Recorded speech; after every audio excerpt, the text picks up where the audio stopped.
Japan जाऊंगा यार, life बन जाएगी, ये हो जाएगा, पैसे होंगे, ऐसो आराम होंगे। तो भाई YouTuber? YouTuber? Oh my god! Account please. कौन तो Follow. します。 जस्ट अ मिनट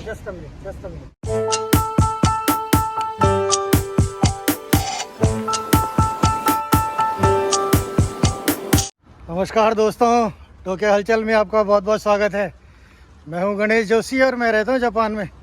दोस्तों, छतरी लेके घूम रहा हूं, बारिश हो रही जापान में। ये छतरियां हर जगह मिल जाएंगी, छतरी का कोई लोड नहीं होता यहाँ। अगर बारिश हो रही तो कहीं से भी उठा लो और कहीं पे भी छोड़ दो, ऐसा भी सिस्टम है।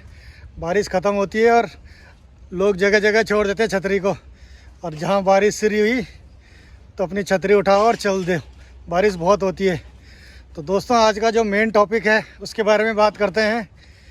जो मैंने आपको थंबनेल पे लिख के बताया था कि भाई क्या जापान में बेरोज़गारी है, तो उसके बारे में आज डिटेल में डिस्कस करेंगे कि बेरोज़गारी है जापान में कि नहीं है, क्या सच्चाई है जापान में इंडियन रेस्टोरेंट में नौकरियों की, जॉब की। दोस्तों, सबसे पहले मैं आपको एक बात क्लियर करना चाह रहा हूँ कि जो मैं आपको बताऊँगा, हो सकता है कि आप में से किसी को मेरी बात बुरी लगे। जिनके यहाँ रेस्टोरेंट होंगे, काफ़ी सालों से बिजनेस कर रहे हैं या जो काफ़ी सालों से यहाँ काम कर रहे हैं, तो उनको मेरी बात बुरी भी लग सकती है कि यार तू जापान के बारे में ऐसी बातें क्यों बोल रहा है। लेकिन दोस्तों, मैं ट्रुथ बोलूँगा, सच्चाई बोलूँगा। जो जापान में नौकरियों की सच्चाई है उसके बारे में बात करूँगा, ताकि कोई भी हमारा इंडियन भाई जापान आना चाह रहा है तो अंधेरे में ना रहे, अपने उस ख्वाब में ना रहे कि जापान जाऊँगा यार, लाइफ बन जाएगी, ये हो जाएगा, पैसे होंगे, ऐसो आराम होंगे। तो भाई इस तरह की झूठी उसमें ना रहे कोई कि भाई जापान में तो ऐस होंगे।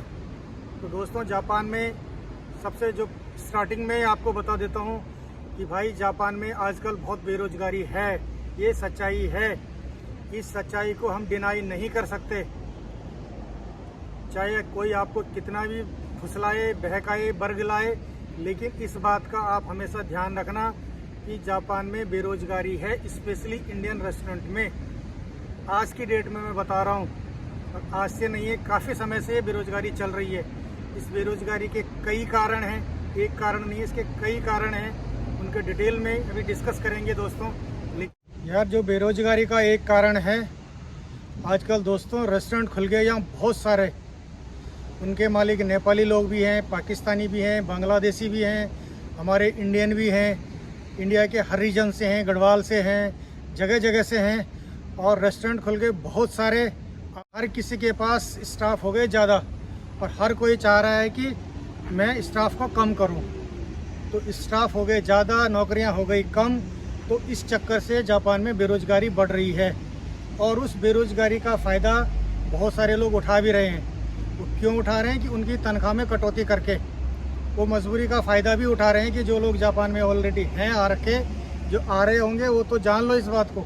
लेकिन जो लोग आ रहे होंगे, जो आ गए ऑलरेडी, जिनको कई साल हो गए होंगे जापान में, वो भाई लोग मेरी बात से स्वीकार करेंगे कि मैं जो बोल रहा हूँ गलत नहीं बोल रहा हूँ। और अगर मैं गलत बोल भी रहा हूँगा तो आप मेरे को कमेंट कर देना कि भाई तो ये बात गलत बोल रहा है, यहाँ तो नौकरियों की भरमार है, तो झूठ क्यों बोल रहा।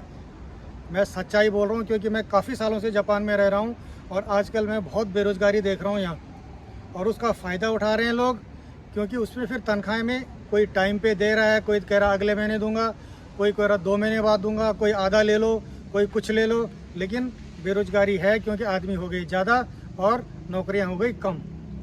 और दोस्तों, रेस्टोरेंट ज़्यादा खुल गए, आदमी ज़्यादा हो गए, तो वो क्यों हुए, उसके पीछे का भी एक रीज़न है जो मेरे सुनने में आया है। हो सकता है उसमें सच्चाई भी हो, और मुझे तो लगता है हो सकता है सच्चाई ही होगी, क्योंकि बहुत सारे लोग वहाँ से बहला फुसला के, बर्ग लागे के लोगों को यहाँ ला रहे हैं। कुछ लोग हो सकता है उनसे पैसे भी ले रहे होंगे। ऐसा मेरे पास कोई प्रूफ तो नहीं है किसी का कि किसी ने किसी को पैसे दिए हैं या पैसे लेके जापान कोई आ रखा है। मेरे पास ऐसा कोई प्रूफ तो है नहीं, लेकिन जैसे सुनने में आया है कि ऐसे भी कर रहे हैं लोग, क्योंकि वहाँ लोग सोचते हैं कि बेरोज़गारी है यार, वहाँ चले जाएंगे तो चाहे थोड़ा बहुत पैसा देना पड़े तो वहाँ लाइफ बन जाएगी। तो वहाँ से पैसा लेके फिर यहाँ रेस्टोरेंट खोल रहे हैं, ज़्यादा आदमी आ रहे हैं। फिर यहाँ वो तो आएंगे जिनको बहला फसला के आप यहाँ लेके आए, और यहाँ फिर रेस्टोरेंट चल नहीं रहे, गली गली में रेस्टोरेंट खुल गए भाई। यहाँ जापान में आपको हर 200-300 मीटर पे इंडियन रेस्टोरेंट मिल जाएगा जापान में। जब हम आज से 15-20 साल पहले आए थे तो उस समय रेस्टोरेंट इतने नहीं थे, लेकिन आज की डेट में आप किसी भी स्टेशन पे उतर जाओ 200, 250, 300 मीटर की दूरी पे रेस्टोरेंट मिल जाएगा, चाहे उसका मालिक कहीं का भी हो, उससे कोई फ़र्क नहीं पड़ता। क्योंकि जो जापानी लोग हैं उनको ये मतलब नहीं है कि यार ये रेस्टोरेंट का मालिक कौन है, इंडियन है कि पाकिस्तानी है कि नेपाली है, बांग्लादेशी है, जैपनीज़ है, दे डजेंट मैटर। उन्हें सिर्फ बाहर से ये दिखता है कि ये इंडियन रेस्टोरेंट है। सबके बाहर ये लिखा रहता है, चाहे वो उसका मालिक पाकिस्तानी हो, नेपाली हो, बाहर से यही लिखा रहेगा कि इंडियन रेस्टोरेंट है। तो हर कोई खाना हर अलग अलग तरह से दे रहा है, किसी का टेस्ट कैसा है, किसी का टेस्ट कैसा है। तो यहाँ के लोगों को ये पता लग गया कि यार खाने का टेस्ट भी इनके हर जगह जाओ अलग अलग टेस्ट होता है। तो इंडियन खाने को अब जापानी कम भी पसंद कर रहे हैं। जो पहले से जा रहे हैं किसी रेस्टोरेंट में रेगुलरली वो तो जा ही रहे हैं। जो चल रहे हैं रेस्टोरेंट काफ़ी सारे भी चल रहे हैं, जो पुराने रेस्टोरेंट बहुत अच्छे चल रहे हैं, अच्छी सैलरी भी मिल रही है। उस सैलरी पे मैंने एक वीडियो भी बनाया था, आप देख लेना कि सैलरी कितनी मिल रही है जापान में। और मैंने एक पोस्ट फेसबुक में भी डाली थी उस सैलरी से रिलेटेड। 10-15 घंटे में उसमें 2 लाख से ऊपर व्यूज़ आ गए थे। और उसके बाद मैंने यूट्यूब में भी वो डाला है, आप चाहो तो उस वीडियो पे भी देख लेना कि सैलरी की रियलिटी क्या है। लेकिन इस चक्कर से भी बेरोजगारी हो गई, काम कम हो रहा है। जब काम कम होगा तो मालिक ऑब्वियसली बात है आदमी कम करेगा, आदमी कम करेगा तो वो लोग बेरोजगार हो रहे हैं। तो भाई ये ध्यान रखना, बेरोजगारी है जापान में। उसके मैं जो कारण बता रहा हूँ, आदमी स्टाफ कम रख रहा है, कोई भी मालिक हो, हर कोई चाह रहा है कि मिनिमम स्टाफ में मेरा काम चल जाए। इसलिए ज़रूर ये बात सोच के आना जापान में। जापान आने से पहले पूरी तहकीकात कर लेना आप, क्योंकि मैं नहीं चाहता कि कोई भी हमारा भाई यहाँ आए और फिर परेशान रहे। और जो लोग यहाँ भी हैं वो भी मेरी बात से सपोर्ट कर सकते हैं। बहुत सारे लोग हैं जापान में जिन्होंने मेरा चैनल सब्सक्राइब कर रखा है, तो उनको रियलिटी का पता होगा कि क्या कंडीशन है जापान में। और दोस्तों, नौकरी कम होने की वजह से स्टाफ का शोषण भी होता है जापान में। बहुत सारे रेस्टोरेंट ऐसे हैं कि जहाँ वीकली ऑफ नहीं मिलता है वर्कर को, हफ्ते में कोई छुट्टी नहीं है यार उनकी। मैंने बहुत सारे किस्से ऐसे भी सुने हैं कि जो बोलते हैं कि भाई हमारी कोई छुट्टी नहीं होती कि हफ्ते में, लगे हुए हैं बिल्कुल गधे की तरह लगे हुए हैं। और किसी की छुट्टी हो भी रही तो आधा छुट्टी होती है, लंच में छुट्टी हो रही है, फिर शाम को नहीं हो रही है, किसी की शाम को हो रही है, सुबह को नहीं हो रही है। क्योंकि मालिक लोग कम स्टाफ में अपना काम चलाना चाह रहे हैं और उनकी भी मजबूरी है। मैं ये नहीं चाह रहा है कि वो लोग गलत है, उनकी भी मजबूरी है, इसलिए वो कम स्टाफ में काम चलाना चाह रहे हैं। ताकि उनका काम ही नहीं चल रहा तो वो लोग क्या करेंगे, काम स्टाफ कम करेंगे, उनको काम भी चलाना है, अपना धंधा भी चलाना है। तो ये भी रीज़न है। ये सब सोच के आना, आप लोग जापान में जब आओगे तो ये सब सोच के आना, ऐसा भी हो सकता है जापान में। किसी के बाहर बहलाने में फुसलाने में ये चीज़ मत करना कि यार किसी ने बोल दिया तो मैं वहाँ चला जाता हूँ। ऐसा भी दोस्तों हो रहा है जापान में, शोषण भी बहुत है।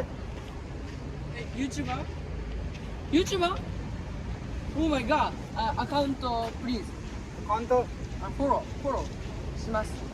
Just a minute. तो दोस्तों, इस तरह से है जापान में इंडियन रेस्टोरेंट की सच्चाई। नौकरी है कि नहीं है मैंने आपको पूरा डिटेल में बता दिया।